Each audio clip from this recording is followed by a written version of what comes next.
Listen, I hear all this talk about Miami. You got the Will Smith with that little hit he had, and Tom Brady's now Mr. Miami. Who's Miami? I'm Miami. In November, we're gonna show you how we do things. All right, so enough claiming Miami. Got it? See you when I see you. If they were so Miami, they should have named their team Miami. I don't get it. I'm Miami. Miami! Season finale. E1 is coming to Miami. The best E1 racing we have seen. We are 100% electric. The future of racing. Absolutely stunning racing. You don't want to miss this. It's going to be epic. There's a lot of innovation and tech coming to Miami, and this is what our championship is all about. I think the city would really embrace it. You look outside here in Miami, so many people are on the beach, so many people are here on the river, in their boats. This is a perfect place to have it, like the best place in America to do it. It's important that we try to raise awareness on the problems that we are facing now. E1 is more than sport for us. It's a platform that we can use for Africa. Sustainability is a very important topic. E1 is very special, not only because we compete against superstars, but the most important thing is we want to promote sustainability. We already have these problems. For example, with the mangroves, the coastal regions in West Africa, for example, is suffering a lot with erosion. We started already planting a lot of mangroves as a project from the foundation. For us, it's another step, and very proud to do that with E1. The two main values of E1, which are sustainability and gender equality. It's a very good platform to raise awareness to the youth, to understand that even women can lead. People don't really talk about it, but I'm so proud of her because she's the only female owner. She's not there just for the picture. She's there because she's doing a lot with the social impact partnership that we have with E1. Here we go. It's a big platform to advocate for young people and to understand that nothing is impossible.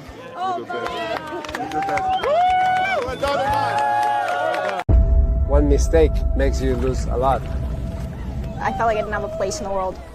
I felt like I wasn't going anywhere. Women's motocross kind of had a dead end to it. Girls weren't supposed to think racing was cool. Physically, I broke 2 vertebrae. I was nearly on a wheelchair. Now what do I do? Who am I? When E1 came up and it exploded on social media, I was impressed. They really invented something new. From there, my entire life changed. I have to kind of keep my passion in check because I'm willing to give up everything to go and just chase it. It's not a separate identity for me. It's my whole life. I'm a winner. I want to win. Have the best boat, have the best team. The start is everything here. Everybody on the starting line is nervous. Where you win is being the least stressed person there. People will throw things at you. That's how it works. Sometimes it's not always easy, you know, you have to learn the hard way. For you to succeed, you need to care. It never gets easy, but the beauty of it is you keep on pushing.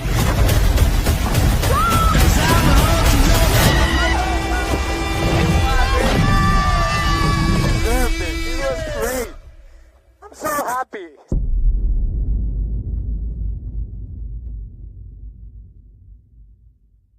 Sarah certainly is using the boost now, but will have less momentum from those who are flying from behind. Alula looking very good. Are we away on time? I think just about. Tom Sharp, Shelley, has the advantage. I don't think it's going to stay that way for long. Look at Blue Rising, almost contact with Brady. Brady in the middle, Blue Rising on one side, Westbrook on the other, as Westbrook now shoots through to take the lead. That was so close. They were really like that. Oh, that looked like touch, but I'm not quite sure. But that was a real battle, and they were really closing on each other on that start. But Team Blue Rising, quite like their tactic of a start there. That was a new tactic in it, and it actually nearly worked. Coleman, if there wasn't contact, there very nearly was. That was so close, wasn't it? Look, it's pushed Coleman. Brady, the reigning champions who were leading the championship coming into this round, all the way to the back of the field as Rafa went steaming up there inside. So it looked as though there was.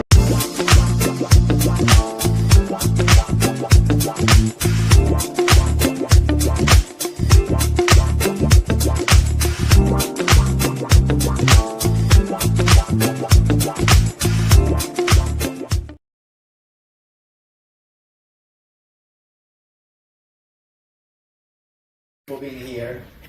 E1 is a new sport. We started 5 years with really the very first idea of building a new sport competition, a world sport competition, based on innovation, on impact, based on inclusiveness. We are incredibly proud of having, of course, 18 pilots. At the moment we have 9 teams. We will get to 12 maximum. Out of these 18 pilots, we have 11 nationalities, which is very important to me and to us, because we want to keep a ethos of innovation, and I strongly believe that innovation comes from multicultural approach, multi-technology and different business model. E1 was born as the meeting point of powerboarding, sailing and motorsport. Myself, I'm an aerospace engineer, evidently Italian from the accent. I started at NASA, my first job, and then I moved into Formula One. And NASA was working on microsatellite and data analysis on board of satellites. And then in Ferrari, I was a race engineer for Rubens Barrichello. Then in Red Bull for David Coulthard. I know I can now talk about Formula One in US because it's getting more and more popular, and so that's absolutely great. And then I moved into technology business, so sales and marketing director in Magneti Marelli, developing system, electric, electronics and data intelligence. Same in McLaren Technologies, but as a managing director, so I was leading 300 engineers, developed the battery for Formula E and so many other projects in Formula One. By the way, supplying electronics to Indy and NASCAR, all the cars. So I strongly believe, I think, as my career says, in the combination of sport and technologies. It's a unique equation where binomium, where you can develop technologies which in the future will be the starting point for solutions that can impact billions of lives.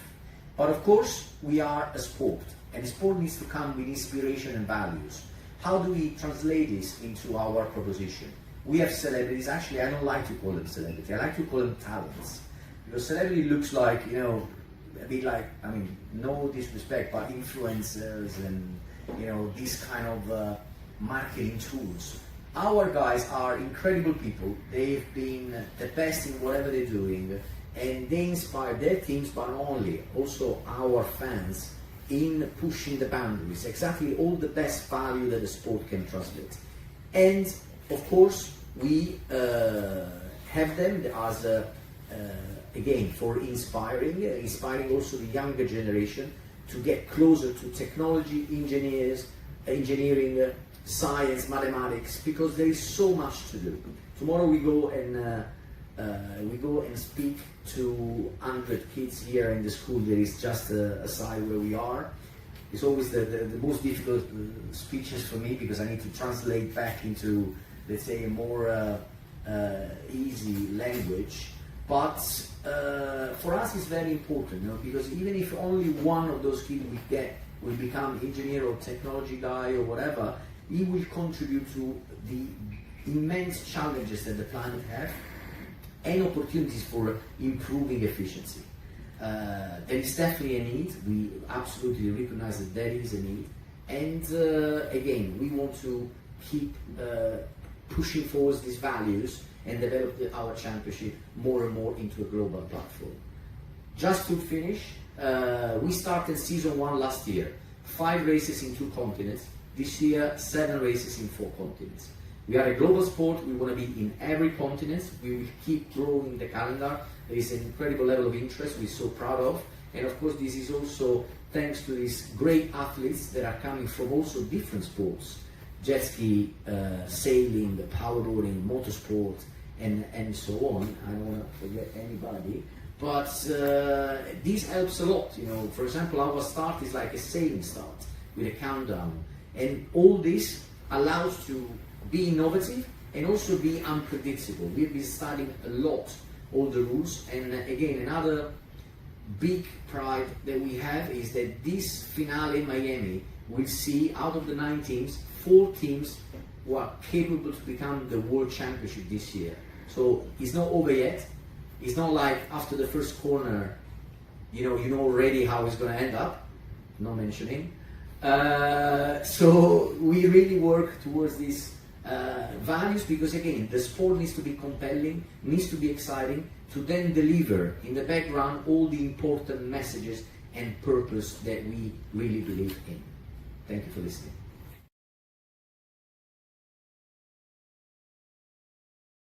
Our TV Sports Network out of St. Croix, Virgin Islands. Okay, wow. And we want to first, are we filming? We're good. We are live. We are doing it here. So, what I want to know from you, first of all, how did you get involved in this sport, and what do you find it to be the most attractive? Yeah, so I was been a powerboater and my racing for my whole life, really. So it was kind of hand in hand. Obviously, it's quite a bit different with the full technology and electric power. That's new to us, and we met a couple of people on our D1 license at the Hero. Kind of went out from there. The new team of LeBron James was in the making, and I was talking with the managers that were putting it all together, and one thing led to another, and here we are racing the race bridge. It's just blessed to be here for sure. The U.S. Championship has grown so much in 2 years, and I'm just happy to be watch it grow and be here alongside. Well, I'm glad for that. I also want to know, I don't know if you know the story behind it, but how did LeBron James, you go from basketball, NBA legend, but go. You got 2 goals. You got one in NFL goal, Tom Brady, arguably, LeBron James still playing. So, in the goal, but they both are involved in E1 sport. Do you know how he got involved? To be honest, I don't know exactly how he got involved, but I think they battled with each other. When Will Smith came to Qatar, and we were a new team as our second race, and there was a lot of banter going back and forth with Mark Anthony. I remember when we were in Monaco, we were doing a photo, and we would say, Team Alula, and he's like, Team Miami. So I think they're friends behind the scenes, and I think, maybe that's how it all happened, and it's super cool to see them. They all support it so much, and when they come to the races, they just love it, and in Monaco, they were all there, and they were all on and watching the racing, and, just so much banter. I think they got their own little competition behind the scenes, so now it's super cool to see where it all come from and the behind the scenes work, and all these teams build up to 8 races a year or 7 races, sorry. So looking forward to seeing more and see what there's a couple of them coming out this week. So This is going to be beautiful. What you're doing is impressive. Now you're coming from gas powerboat to now these race programs. How does that feel for you? I mean, is it more powerful? Is it less powerful? What is the difference? It's unique in its own way, right? So I come from, like you say, powerboat there, and then you come here and you got the forward, so you got to be very careful. You obviously don't overdrive the boat. It's such a unique style of boat, and we need so much feedback from engineers and whatnot, because we try one thing, and we find the happy spot, or we find its limit where it doesn't like. So we try to find that balance of what to do on certain conditions. Certain race courses. There's so many different variables to racing these race courses. So going back to just the technology of the boat, it's completely different. And it's so new to everybody. I think, like Sam was saying earlier, I don't think any of us kind of have exactly it figured out, but we have an idea, and we kind of try to put these ideas together and just do as best we can out there for what that course kind of brings. One last question, got to get it out there.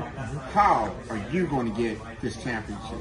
This year it's been tough on us. Obviously, it's our first year in the Team League Champions by LeBron James, and we've had our times. We've had an up and down season for sure. We had top 3 in Croatia. We got top qualifier in Croatia. We had an amazing weekend. And then we've been kind of battling at the Monaco. We were kind of battling issues there. So, you know what? We're just trying to put everything together. And if we can put together a whole clean weekend, we definitely have the pace. So, we've been doing lots of meetings behind the scenes leading up to this race. And, we put all the data together and all of our ideas. And I think we got something to see. Well, I think you're going to win. I see it in your eye. I see it's the eye of the tiger. It's always the eye of the tiger, right? We got the GOAT status. We got the NFL. We got the NBA. Who else we got? We got some singers, some money. They don't count. It's the NFL versus the NBA for the championship. E1 Sports. You got to be there. Thanks for having me, man. Thank you. Appreciate it. All right. So, tell us about your team. What makes you special? And how you're going to win this race? We are Team Grogba, full of life. We're one of the funnest teams on the water, and that's what we bring to this competition. We bring the energy, and then here in Miami, it's our time to win. That's it? And Stephen, what do you bring to the table? To be honest, probably a bit of fun, sense of competitiveness. Yeah, competitiveness, absolutely. And private racing background, which helps a little bit, honestly. Yeah. We just have fun as a team, which, if you're not enjoying what you're doing, help us understand, we are in the race. This is an electric vehicle. I'm thinking it's hovering over the water when it's cruising. Pretty good. Take us behind the cockpit. What is it like for you when you are you're just in the zone and you can feel the wind just 1 kilometer away? Yeah, I mean, these boats, as you've said, they're little spaceships, and when you're foiling, you're flying above the water, but you've got a very narrow window. It's not like a plane that can go over 40,000 feet. And we've got about a foot when we're trying to fly this thing along. So you're sitting in the seat, all the displays, all the buttons, and then you're in your own zone of fly this little craft in that narrow window. That's the balance, that's the art of it. Why do I feel like, I'm getting a Star Wars feel for this whole thing? I think so. Look a little bit Star Wars. And you just, cruise across the sand dune where there's water. Right. Now that's what I want to hear from you. When you hit that button, so I was talking earlier, a Fast and Furious, right? When you hit that button, that's going to be that extra. But tell us about that booster. yeah, it's exactly like Nitro in Fast and Furious. It just adds extra power from the battery into the engine, which makes us go quicker, which we use in the right times to make sure that we get the fastest lap time, and we use it to get past people. It's a completely huge tool that boats would not be the same without, which we love, and it's great to use, and the difference between season 1 and season 2 has been great, and the boats have been evolving, which means it's even easier for us to learn them and develop how we drive with them. Is that a one-time thing? You get one boost per session, or how does that work out? No, so we get 20 seconds of boost, and every time we use it, you can turn it on or off for however long you're on. But as soon as you use it, it takes 40 seconds to recharge. So, 40 seconds. Yeah, but you can use it as many times as you want in qualifying, in the race, as much as you've got. So when you hit it, does it add any delay? Is it just immediate? Immediate. Yeah, straight away, all the extra power. Yeah. So do you when you hit that, are you G-force back? I mean, is it feel like that? It's quite a bit of juice. It adds a lot of horsepower. Yeah. So it's certainly, and then it finds, when you're on the boost, and Roddy was talking earlier, these foils, they find their limit, 50 knots, which is 55 miles an hour, 60 miles an hour. You get cavitation. So you hit the boost, you're on the boost, and then the boat just gets more and more sensitive, and you're tippy-toeing right on the tip of the foil, so you're right up there on the boost, and then it can all just come crashing down. So like I'm saying, if you make a mistake, and you're hydroplaning basically, and you hit the water. Yeah, it comes down aggressively. You'll see the boats, they just crash out of the sky, and you waste all your boost use and everything. And it take time to get back up and on plane. Yeah. And then of course your competition is coming around. Right. And the vision, these boats, we're sitting bucket seats low down. You've got rear vision cameras, but it's a bit like NASCAR. You've got a spotter because we can't see every angle. There's a lot of spray coming with these boats, so we've got backup. We've got a spotter for all. So they've got good video coverage. You can see later on, hey, this is how we get better. These are the things that we can do for the next race.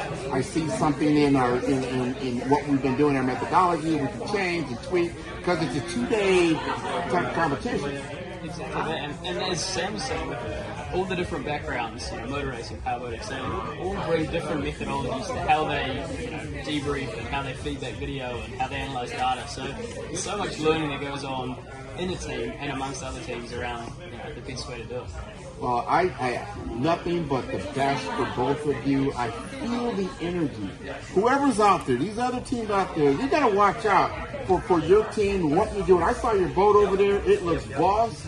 I am looking forward to it. I'm going to put on my gaming gear so I can see everything that you're doing. But thank you again for the interview. I appreciate it. You're welcome. Welcome to our TV network, your ultimate destination for all things exciting and essential. From mouth-watering food to the latest in fashion, health, education, music, movies, and news, plus thrilling sports and breathtaking travel. Our TV network brings it all to you. Tune in today and experience the best of every world. All in one place, rtv.network.